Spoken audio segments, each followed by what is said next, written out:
지중해 연안에서 나토군함과 중국 어선의 충돌이 일어났습니다. 단순히 접촉한 곳에서 끝난 것이 아니라 물리적인 공격까지 발생. 이번 사건을 심각하게 받아들인 나토는 고심 끝에 칼을 들었다고 합니다.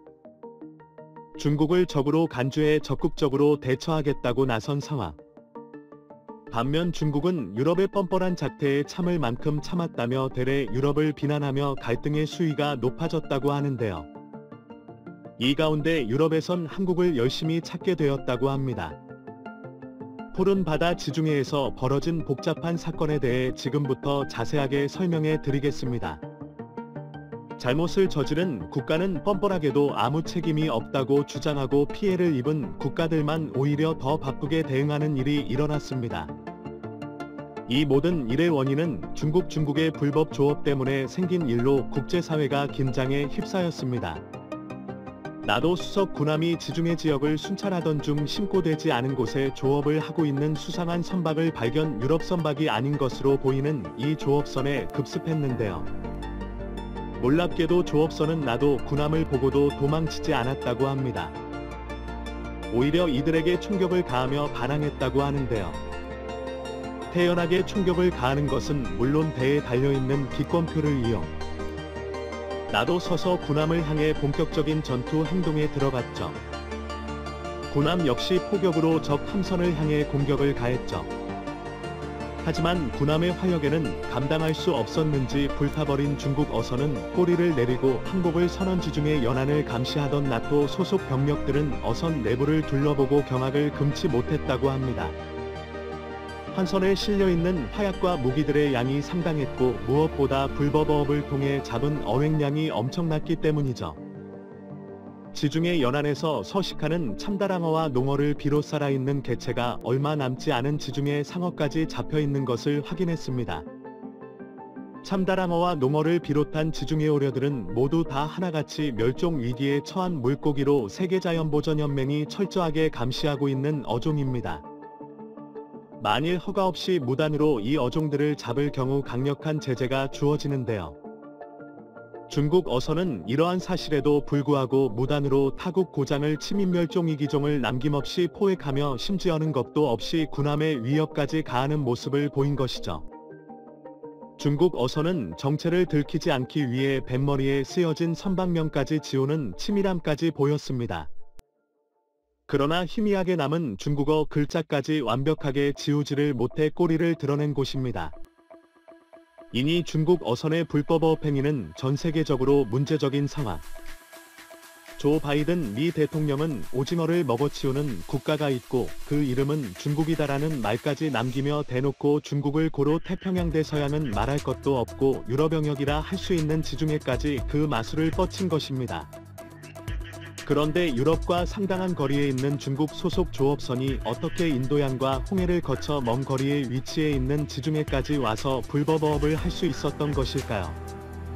상당한 거리인 만큼 필요한 석유도 상당하고 어업을 하기 위해 필요한 식료품과 물은 물론 대규모 보관소까지 있어야 지중해에서 어업 활동이 가능합니다. 그런데 이번에 포획한 불법 어선은 그런 생김새가 아니었죠. 비밀은 의외로 가까운 곳에 있었습니다.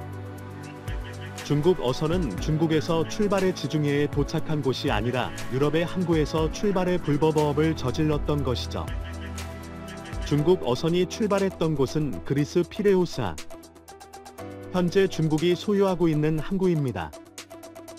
일대일로를 주창하며 아프리카, 인도, 동남아시아는 물론 유럽까지 중국은 영역 확장을 위해 각 국가와 접촉.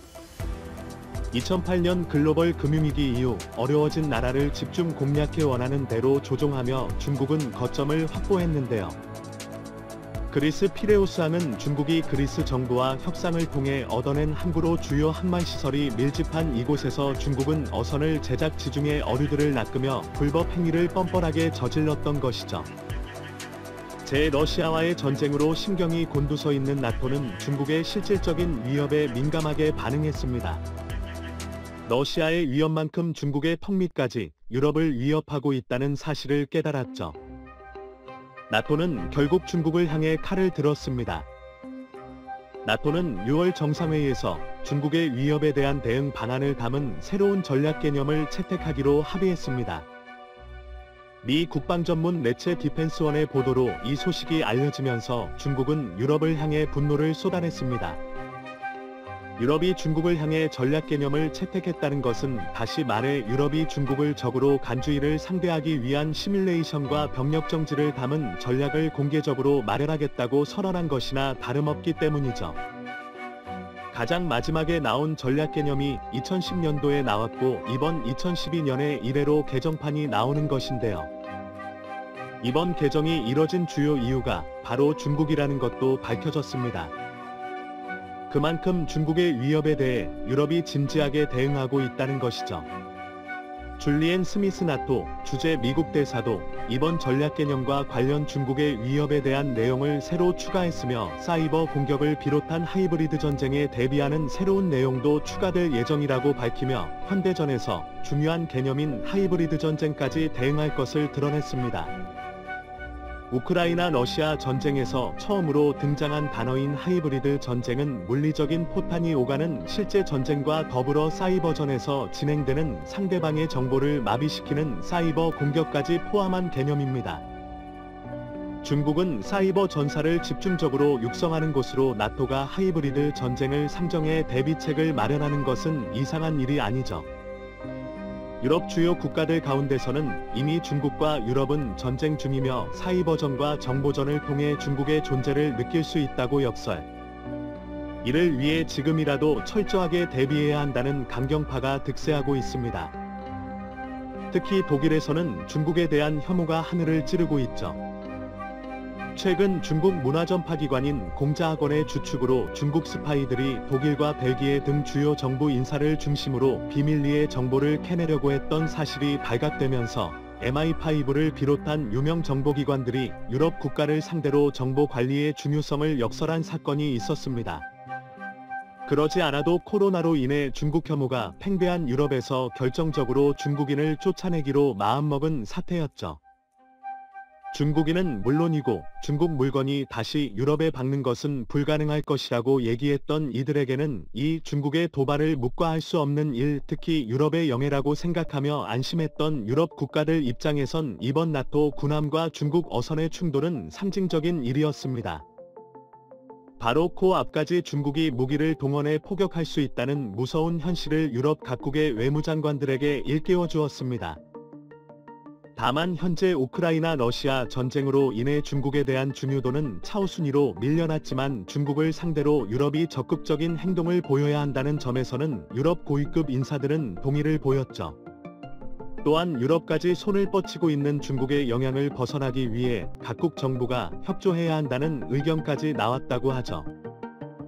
특히 중국 정부가 손에 넣고 있는 유럽판 국가 주요 논제에 올랐습니다.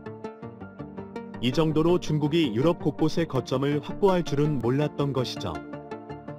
경제 위기로 나라가 휘청이던 시기 빚을 갚기 위해 도움을 요청했던 그리스는 중국의 손을 잡습니다. 이 틈을 타고 중국은 그리스 피레우스 항만의 소나기에 넣었죠.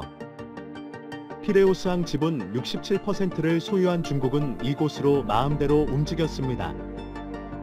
중국 함선은 물론이고 물류의 거점으로 필요성을 이용 이곳을 오가는 중국인들은 점점 늘어났고 심지어 이 근처의 땅까지 중국 큰손들이 차지하면서 그리스는 점점 필요수 지역의 영향력을 잃어갔습니다.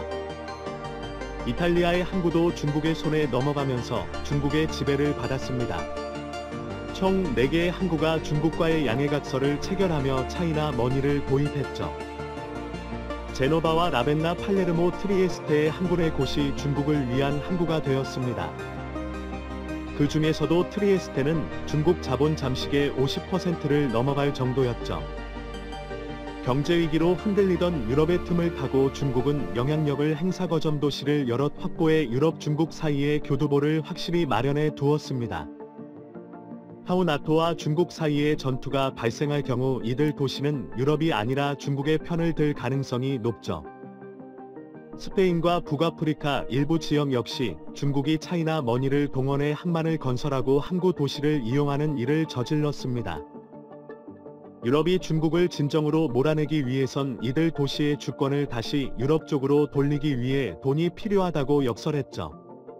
미국 역시 유럽의 주장에 동의하며 러시아 이후 급부상한 중국을 제대로 견제하기 위해선 지금부터 회의를 통해 중국을 상대할 만한 상설기구의 창립이 필요하다고 말했죠.